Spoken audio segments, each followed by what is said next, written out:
मैं डॉक्टर मोहम्मद अली साहब से सवाल ये करना चाहता हूँ। डॉक्टर साहब आप क्या देखते हैं? आपने कहा सीज़ फायर होने के भी जो है वो कोई नहीं है। आप ग्लोबल पार्ट्स का इसमें क्या इंटरेस्ट देखते हैं? अभी मैं देख रहा था कि अमेरिका और चाइना और इंडिया इस हवाले से एक बात करने वाले हैं यूक्रेन के ऊपर। आप देखते हैं कि वो चाइना ने जो रिसेंटली कोई फ़ॉर्मूला पेश किया था, वो कुछ चीज़ों को ठंडा कर सकता है या कोई मुस्तकबिल इस खित्ते का या यूक्रेन के हवाले से चीज़ें बेहतर हो सकती हैं? या क्या आप समझते हैं कि रशिया इस वक़्त जो है वो किसी की सुनने को तैयार नहीं है? अच्छा, बहुत अहम सवाल किया। मैं मुख्तसरन 3 एस्पेक्ट से इसका जवाब दूँगा। पहला एस्पेक्ट ये है कि देखिए, मैं रियलिस्ट पैराडाइम में बात कर रहा हूँ, हकीकत पसंदाना अंदाज़ में। तो देखिए, अमेरिका को मैं समझता हूँ कि अफ़गानिस्तान के बाद तकरीबन 24 साल के बाद एक सुनहरी मौका हाथ आया है, जिसके ज़रिए से वो रूस को ना सिर्फ़ मिलिटरीली एग्ज़ॉस्ट कर सकता है, एंटेंगल कर सकता है, डिप्लोमेटिकली आइसोलेट कर सकता है, इकोनॉमिकली कोर्स कर सकता है और साइकोलॉजिकली एम्बैरस कर सकता है। कि आप ये समझते हैं कि जो लोग मल्टीपोलैरिटी की बात करते हैं, जिसमें से रशिया के थिंकर्स और डिप्लोमैट्स मतलब बहुत सफ़े अव्वल में शामिल हैं, तो उनको वो एम्बैरस कर रहे हैं कि आप एक ग्लोबल सिस्टम को चेंज करना चाहते हैं, जो कि करंटली अमेरिका लेड है। आप तो एक छोटे से हमसाये के साथ ओहदा बरा होने के जोगे नहीं। तो ये बहुत एक एम्बैरेसमेंट और फ्रस्ट्रेशन का मुकाम भी रूस के लिए है। अच्छा, दूसरी तरफ आप जब बात करते हैं कि चाइना या किसी और मुल्क की जो इंटरवेंशन है, मेरे ख्याल में वो अमेरिका और मगरबी दुनिया के जो मफादात हैं, उनके साथ नहीं है कि फौरी तौर पे जंग बंदी की जाए, क्योंकि उनका असल मकसद जो है वो यूक्रेन की खुद मुख्तारी और सलामती से ज़्यादा ग्लोबल ग्रेट पावर पॉलिटिक्स में अपने एक उभरते हुए मुस्तकबिल के हरीफ को एग्जॉस्ट और स्ट्रेंगुलेट करना है।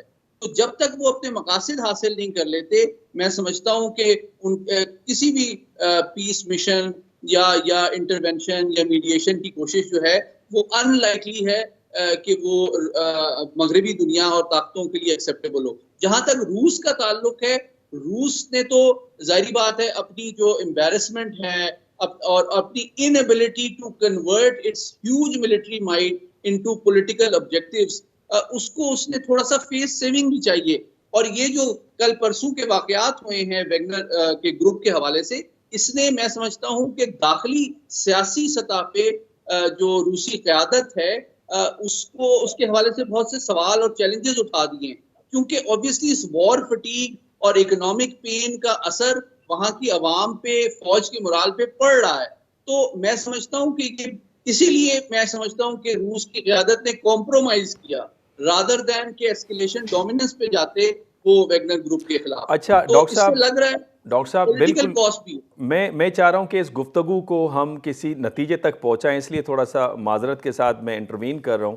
आपने फरमाया कि अमेरिकन्स का ये ख्याल है कि यूएस लेड जो ऑर्डर है उसको तब्दील करने की एक काविश है रूस की और चाइना की और ब्रिक्स के प्लेटफॉर्म पे या दूसरी मल्टीलैटरल गवर्नमेंट्स जो ऑर्गेनाइजेशन है उसके प्लेटफॉर्म पे, जबकि चाइना और रशिया इस तरह का क्लेम करते हुए नज़र नहीं आ रहे। ख़ुद अमेरिका के अंदर बहुत सारे रियलिस्ट ये समझ रहे हैं कि रशिया इतना ताकतवर नहीं था जितना चाइना ताकतवर था। हमें चाहिए था कि रशिया को अपने साथ मिलाकर चाइना को कंटेन करते, इसी तरह जिस तरह माजी में चाइना को साथ मिला के हमने सोवियत यूनियन को आइसोलेट किया था। इस पे आपका टेक ऑन क्या है?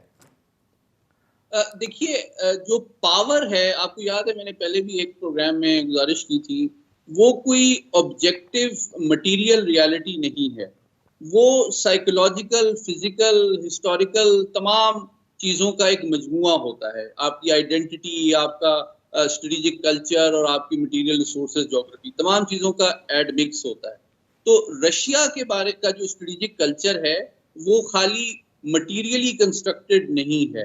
रशिया की अगर आप 750 साल की हिस्ट्री पढ़ें तो ऑब्वियसली जो बीच में आपको 80-90 साल की जो कम्युनिस्ट रिजीम नजर आती है, उससे बालातर होके आप देखें तो they have a lot of pride and self respect. आप जानते हैं कि दोनों जंगे अजीमों में उन्होंने कितनी ज्यादा जानों का नुकसान बर्दाश्त किया। दूसरी जंग अजीम में सिर्फ एक छोटी सी एग्जांपल देता चलूं, जापान और जर्मनी तबाह हो गए, लेकिन जो मजमूई हलाकतें हुई हैं उनके शहरियों और सिपाहियों की, जापान और जर्मनी की कैजुअलिटीज को मिला भी लिया जाए तो रशिया की कैजुअलिटीज इनफरादी सतह पे इन दोनों से ज्यादा थी, लेकिन Russia emerged as the Victor.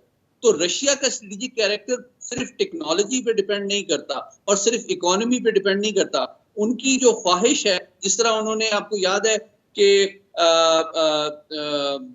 जो फ्रेंच बड़े मशहूर एम्परर थे, उनको भी बहुत, नेपोलियन को भी हजीमत उठानी पड़ी थी। तो रशिया को डिफीट करना इतना आसान काम नहीं है, और क्योंकि उनकी वॉर स्टेमिना जो है वो उनकी आइडेंटिटी और सेल्फ रिस्पेक्ट पे रिलाई करता है rather than material capability. Doctor साहब, लेकिन चलें डॉक्टर साहब, माजी में तो टेक्नोलॉजी हमारे पास इस तरह की नहीं थी कि आप पूरी पॉपुलेशन को वाइप आउट करें, पूरी फोर्सेस को वाइप आउट करें ना। उसमें तो चलें आपकी हिटलर हो या नेपोलियन हो, वो एग्जॉस्ट कर गए थे बुनियादी तौर पे रशिया के अंदर। आज के इस टेक्नोलॉजिकल दौर के अंदर आपको लगता है कि रशिया अब भी सर्वाइव कर जाएगा अगर खुदा ना करे कोई वॉर इस ग्लोबल लेवल पे छिड़ती है तो? देखिए, ये जो वॉर की नौयत है यूक्रेन के हवाले से, मैं जाती तौर पे आपसे एग्री करता हूं कि रशिया की स्ट्रैटेजी और हिकमत अमली जो थी वो सही नहीं थी, क्योंकि उसने कन्वेंशनल मींस का, अगर उसका ऑब्जेक्टिव रिजीम चेंज था